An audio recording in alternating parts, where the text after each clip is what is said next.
Okay, I'm going to walk through here how to find the industry reports. Now, I have students every semester tell me, oh, I can't find industry reports. Well, I'm going to show you how to do it here so I can avoid about 14 emails 3 times from each person. It's very, very simple. Come under the library tab here. Now, they've changed it a little bit now. You have to click on this extra link here. That's a little change from last semester to this semester, but that's not a big deal. Click on that link here. Now, you want to go to databases. And in my opinion, if you're looking for those first research reports, that they're under this ABI Inform Complete. Click on ABI Inform Complete. You're going to go to NC Live. These are actually hosted off-site. You're going to come in here and go ABI Inform Trade and Industry. Click on that link right there because we want trade and industry reports. Now, I've already been through this once. My computer has remembered this. But let's say you're looking for the airline industry and you're not sure, but you should type up airlines. And I think, oh, there's airlines. Let's try airlines as a keyword. Come in here as it does the search. Now, you're going to find there's 616,000 results. Like many databases, it's a big number. Well, you're looking for an industry report. So what you want to do is scroll down here to document type.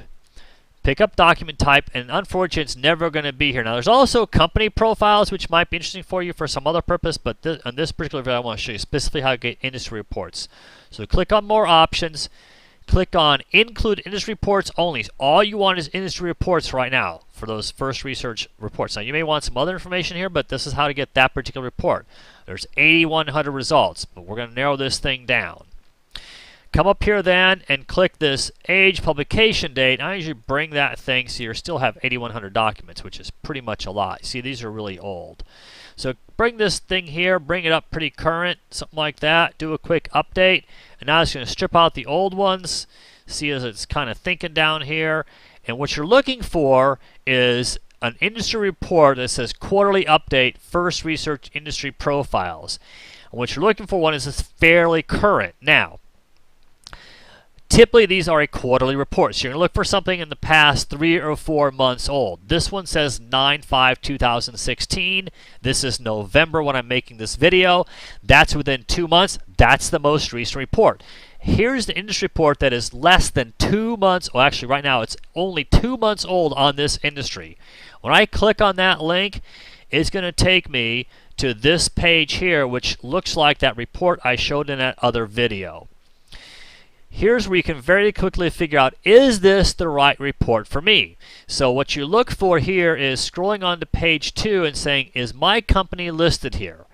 Now, the sample company we used was Spirit Airlines. Spirit Airlines is not listed here. However, we know that Spirit competes directly with Southwest as a low-cost carrier. That would tell us that, yes, this is the correct industry for Spirit Airlines because Spirit and Southwest are very similar companies. At that point, you click download, it puts it into your computer, and you are good to go.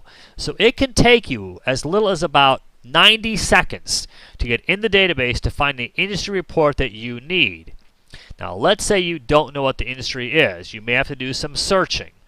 If that's the case, you need to do a little searching into Yahoo or something like that to find out exactly what that industry is. Let's walk through how to do that, but I'm going to have to make a couple changes here, which I'll have to do a separate video. So I'll be posting a separate video in terms of how to find an industry if you don't know what the industry is.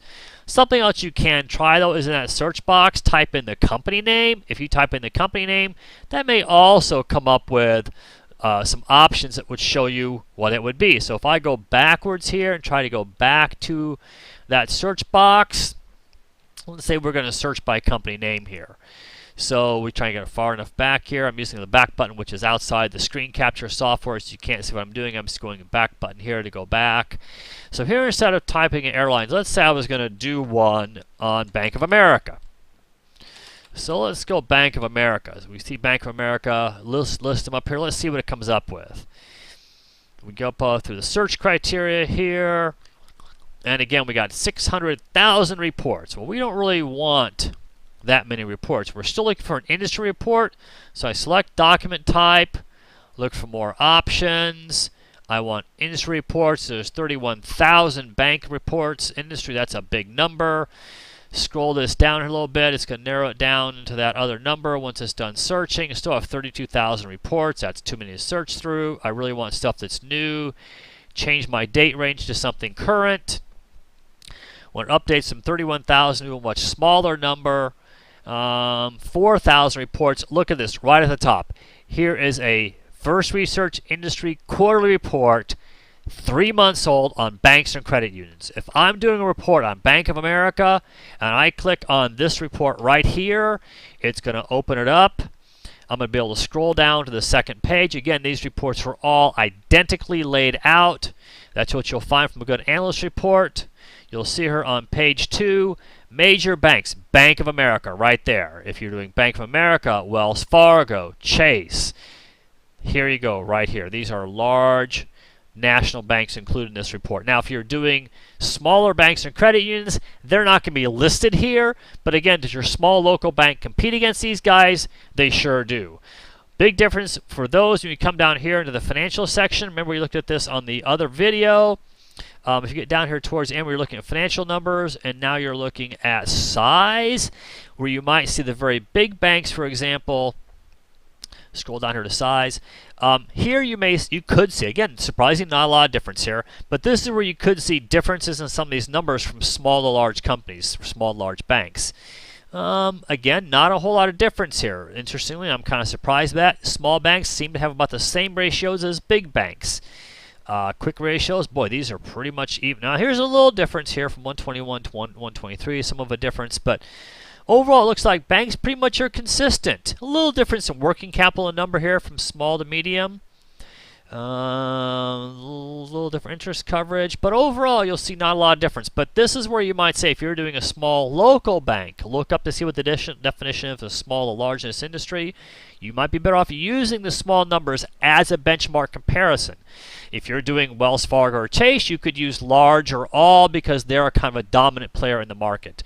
But man, that is how quickly it is you can find these industry reports. You can type that search criterion by company name, by industry, and within a matter of 1 or 2 minutes, you got an industry report which provides you a tremendous amount of data. So they're there. You just got to go in the database and find them.